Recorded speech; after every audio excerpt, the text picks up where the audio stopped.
All right, hey everybody, welcome to Paris. I'm here with Ursha and Andrea. So they're two of my friends from Italy and Slovenia that we just happened to run into. And we're sitting here inside Sainte-Chapelle, which is absolutely beautiful, and it's the royal palace of King Philip. So I'm going to tell you guys a little bit about my story. First off, let me introduce myself. My name is Brian Skillen. I'm the author of the Way series, and the first book in the series is called The Way Through a Field of Stars. And essentially, before the book takes place in the year 1306, which was 1 year prior to the Knights Templar being rounded up and executed. Do you guys know much about the Knights Templar? I know something. Yeah, Not a little too bit. much, Okay. yeah. Okay. Well, I'll give you guys a little more information. So pretty much during the Crusades, a group of 12 knights went in. Oh, sorry, a group of 9 knights went into the Holy Land, and for several years they dug underneath Solomon's temple until one day they found something. Okay. And they found this secret treasure, and like whatever they found was essentially they took it to the Pope, and the Pope gave them a carte blanche to pretty much do whatever they wanted. They could pass through political boundaries without having to answer to anybody. Okay. They didn't have to pay taxes, and they only answered directly to the Pope, and that was it. And so essentially, this gave them great power. They got great wealth out of this, but they also became super wealthy because they became the first international banking system. So the main facet of the Templars was to go to protect pilgrims as they would take pilgrimages. And the 3 main pilgrimages were the Road to Santiago, which was in Spain, going to pray at the feet of St. James, the Roman pilgrimage to go to Rome, and the pilgrimage to the Holy Land, right? And so essentially, I know it's so beautiful. I keep looking around as well. Yeah, so good. And so essentially, a lot of the monarchy became very indebted to them, especially King Philip of France, whose chapel we're sitting in at the moment all these years later. And so he put in a new pope, Pope Clement, and together they conspired. They came up with a plan to round up and execute the Templars. And so this is happening in the year 1306, and this is pretty much in my book where it begins. And so essentially,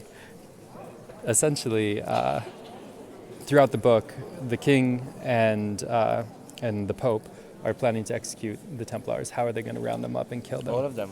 All of them. And they want the secret treasure for themselves, and they want to clear the How debt. many there were, more or less?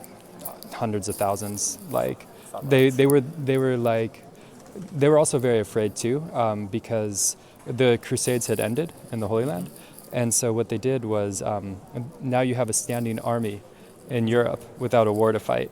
Okay. And so Philip was also very afraid that the Templars would come and take his land, Yeah. and set up a little like country within a country, and so it was very interesting. So just let's get rid of the army. Yeah, pretty That's much. the solution. Well, Okay. yeah, let's get rid of our debt and rid of our army with one fell swoop. And so essentially, though, so that's the Game of Thrones style part of the book. Definitely. However, Just need some dragons. I know, right? Oh, they're coming. Don't worry. Yeah. No, but the main arc of the story follows a group of pilgrims along the Camino de Santiago, one of who is King Philip's daughter, Princess Isabella. Now, in real life, Isabella would have been like 10 years old at this time, but I made her a little older. And in the beginning of the book, her band is attacked by the Moors, who pretty much kill everybody except for her and her guard. And then they seek refuge at the Arc of San Antone, which is a place along the Camino de Santiago. And they run into Etienne, her one true love from childhood, who got kicked out of the palace because, I'm not going to give it all away. All right. But anyways, so they haven't seen each other in many, many years. And together with them and a few other pilgrims, they start walking the Camino de Santiago in secret, trying to hide from the Moors. They're also being pursued by these shadows, like these immortal shadows that have always fought with the Persian army. All right. And so later on, they have a bit of a surprise on who they are, but we'll get to that in a second. So as they're traveling, they find all these secret codes of the Templars hidden in the cathedrals. Okay. So it's like Da Vinci Code style. They're figuring out what all these secret codes mean, Okay. and they're uncoding where the secret treasure of the Templars is hidden. Because in my book, they hid it on the Camino de Santiago, which makes sense because Finisterre was the end of the world. So you know, when the Holy Land wasn't safe anymore, they took the treasure to the end of the world to hide it there. Probably the safest place, right? And so they're figuring these out. And then a pilgrimage is about a spiritual adventure. So there's several spiritual tracks that come through the book. and it's really beautiful. And one of the main ones, I'll just go ahead and spoiler alert, right? Alchemist way. Essentially, what the shadows end up being is they actually are not fighting with the Persian army, but what they are is it's the shadow self. So it's every negative emotion that you've ever had in your life or fear you have in the future that's hunting you, and it's taken on a physical form.